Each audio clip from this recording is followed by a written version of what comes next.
ഈ ഡിവിഷൻ പരിധിയിൽ LDF-നെ സംബന്ധിച്ച് വിശിഷ്യ ബ്ലോക്ക് ഡിവിഷൻ എന്ന നിലയിൽ പൂർണ്ണ വിശ്വാസത്തിലാണ് നീങ്ങുന്നത്. തികഞ്ഞ ആത്മസംതൃപ്തിയുണ്ട്. ഈ ഡിവിഷൻ പരിധിയിലെ 3, 4, 5, 6, 13, 14 വെളിയങ്കോട് പഞ്ചായത്തിലെ 11 അടക്കം കൃത്യമായ ഭൂരിപക്ഷത്തോടു കൂടി തന്നെ LDF വരുമെന്നത് നിസ്സംശയം പറയാൻ പറ്റുന്ന ഒരു സാഹചര്യമുണ്ട്. അതിന് പ്രധാനപ്പെട്ട കാരണം നിലവിലെ ജില്ലാ പഞ്ചായത്ത് മെമ്പർ എന്ന നിലയിൽ ഈ പ്രദേശത്തെ ഈ ഡിവിഷൻ പരിധിയിൽ നൽകിയ പൂർണ്ണമായ വികസന പ്രവർത്തനങ്ങൾ തന്നെയാണ് എന്നെ സംബന്ധിച്ച് കൃത്യമായ ഭൂരിപക്ഷം ഉണ്ടാകുന്നതിൻ്റെ പ്രധാനമായ ഒരു ഘടകം.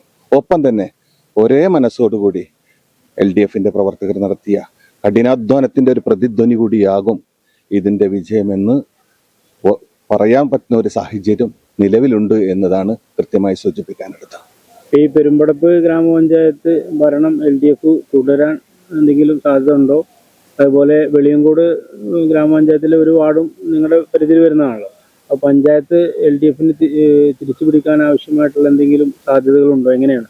100% പെരുമ്പടപ്പ് പഞ്ചായത്തിനെ സംബന്ധിച്ച് ദേശീയ പുരസ്കാരങ്ങൾ നേടാനുള്ള ഒരു സാഹചര്യം ഉണ്ടായി.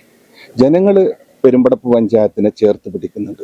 ജനങ്ങളെ സംബന്ധിച്ച് അവർക്ക് കിട്ടേണ്ട വികസനങ്ങൾ പൂർണ്ണമായി ലഭിക്കാൻ LDF തന്നെയാണ് അത് സാധിക്കൂ എന്നുള്ളൊരു ഉത്തമ വിശ്വാസം അവർക്കുള്ളത്. കാരണം കൃത്യമായി ഒരു 15 സീറ്റോടത്തോടുകൂടി LDF ഭരണം നിലനിർത്തുമെന്നതിൽ പറയാൻ കഴിയും.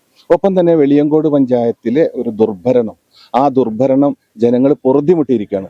ആ പൊറുതിമുട്ടിയതിനൊരു പരിഹാരം എന്ന നിലയിൽ മുഴുവൻ ആ പ്രദേശവാസികളും ഈ ഒരു ഭരണമാറ്റം ആഗ്രഹിക്കുന്നുണ്ട്. ആ ഭരണമാറ്റത്തിന് ആവശ്യമായ ഒരു സാഹചര്യം സൃഷ്ടിക്കും. വിശിഷ്യ 11 വാർഡിലെ അംഗമെന്ന നിലയിൽ പൂർണ്ണമായ ഒരു ഭൂരിപക്ഷത്തോടു കൂടി തന്നെ ഒരു ചരിത്ര സംഭവം കൂടി ഈ ഡിവിഷനിൽ 11 വാർഡിൽ വെളിയങ്കോടിലെ 11 വാർഡ് ഉണ്ടാകുമെന്ന് തന്നെയാണ് സൂചിപ്പിക്കാനുള്ളത്. റിയൽ മീഡിയ, ഒരു ദേശത്തിന്റെ ശബ്ദം.